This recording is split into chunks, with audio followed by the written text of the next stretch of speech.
Nah, devosi Ayub pasal yang ke-6 ini kita melihat bagaimana ketika sahabat pun tidak mengerti ya, tidak mengerti kondisi Ayub ya. Tidak adanya orang yang mengerti diri kita dapat membuat kita menjadi merasa sendirian. Udah diberi penjelasan tapi juga belum mengerti. Kecenderungannya malah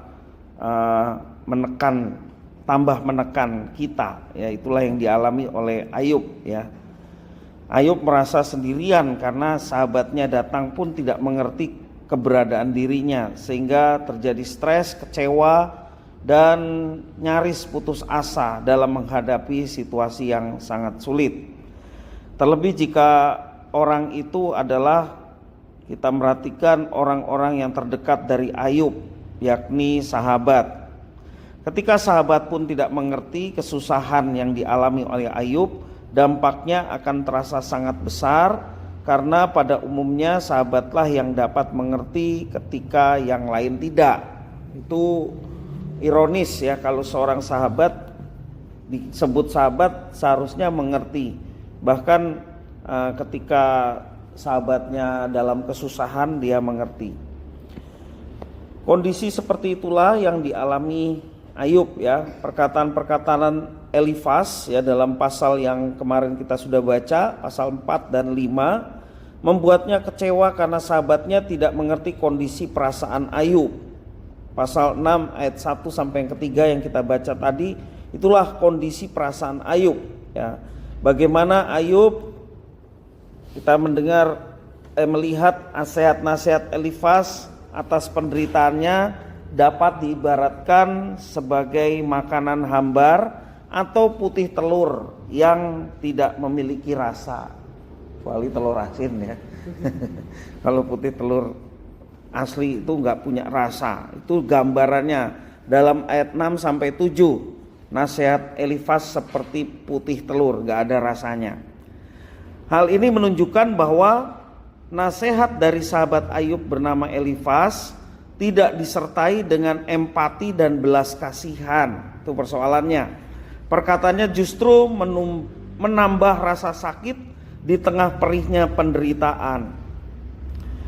Kehadiran dan perkataan seorang sahabat seperti Elifaz tidak memberikan semangat yang membuat Ayub dapat bertahan dalam krisis yang dialaminya, tetapi justru malah membuat patah semangat ya, dan membuat Ayub ingin menyerah di hadapan Tuhan. Perkataan beratnya Ayub itu dalam ayat 8 sampai 13 ya. Ada kata ingin mati saja juga ya, ingin menyerahkan nyawanya kepada Tuhan ya. Nah, dari pengalaman Ayub bersama dengan sahabatnya Elifaz khususnya ya, kita diberitahukan bahwa tidak ada sahabat yang sejati di dunia ini, dalam pengertian yang betul-betul mengerti kondisi kita, keadaan kita. Tidak ada sahabat yang bisa mengerti sepenuhnya kondisi kita di dunia ya. Semestinya seorang sahabat sejati menjadi sumber kasih dan penghiburan, harusnya ya. Bahkan sahabat-sahabat sejati itu rela berkorban dan menyerahkan dirinya untuk pertolongan sahabatnya.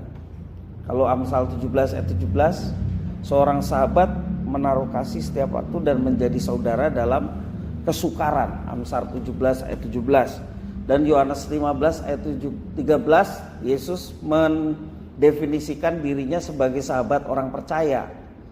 Bagaimana? Yesus rela mengorbankan bahkan yang paling berharga dari seorang manusia, yakni apa? Nyawa ya. Tidak ada kasih yang lebih besar daripada kasih seorang sahabat yang menyerahkan nyawanya bagi sahabat-sahabatnya. Itu yang dilakukan Yesus.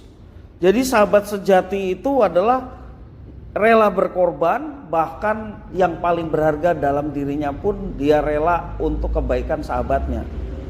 Nah, itu tidak ada lain selain daripada Yesus ya, yang melakukan semuanya itu. Hanya ada satu sosok yang dapat memenuhi kualifikasi dari sahabat sejati. Siapa? Yesus ya. Dan kita sudah masuk di dalamnya, kita bersyukur kalau kita juga disebut sahabat-sahabat Yesus. Dalam Yohanes 15 ayat 15, aku tidak lagi menyebut kamu hamba, sebab hamba tidak tahu apa yang dikatakan oleh tuannya, tetapi aku menyebut kamu sahabat, sebab aku telah memberitahukan segala sesuatu yang telah kudengar dari Bapakku kepadamu.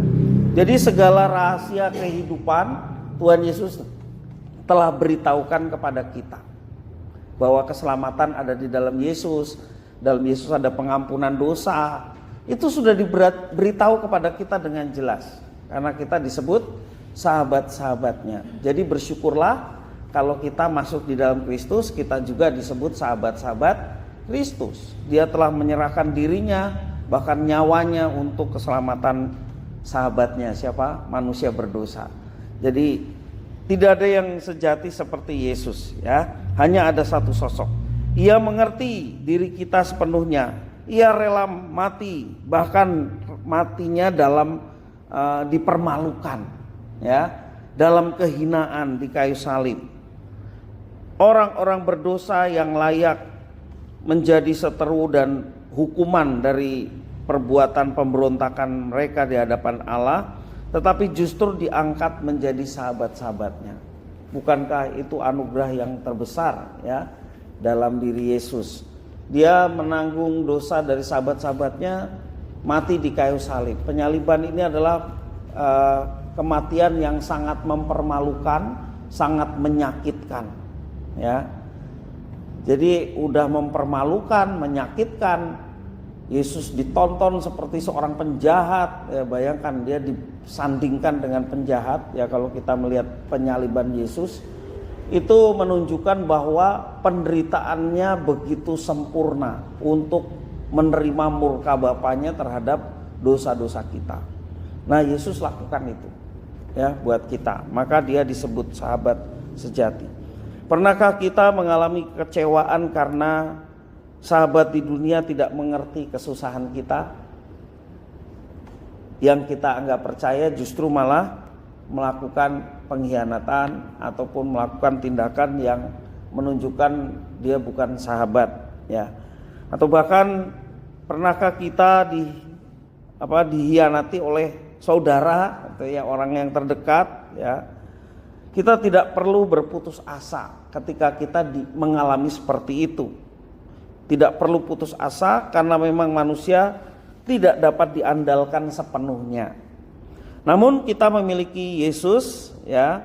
Dia adalah sahabat sejati yang dapat diandalkan dalam kondisi apapun. Dia dapat dipercaya, dia juga begitu mengerti. Bahkan ketika kita menyerahkan segala apa yang kita alami kepada Tuhan, dia yang akan beri kemampuan untuk kita dapat mengatasinya. Bahkan Tuhan yang memberikan kreativitas untuk kita bisa menanggungnya. Oleh karena pertolongan Tuhan tepat pada waktunya. Karena itu firman Tuhan mengajarkan, mari kita bersandar kepada sahabat sejati kita, yakni Tuhan Yesus. Sebab dia tidak pernah mengecewakan kita. Amin. Mari kita berdoa.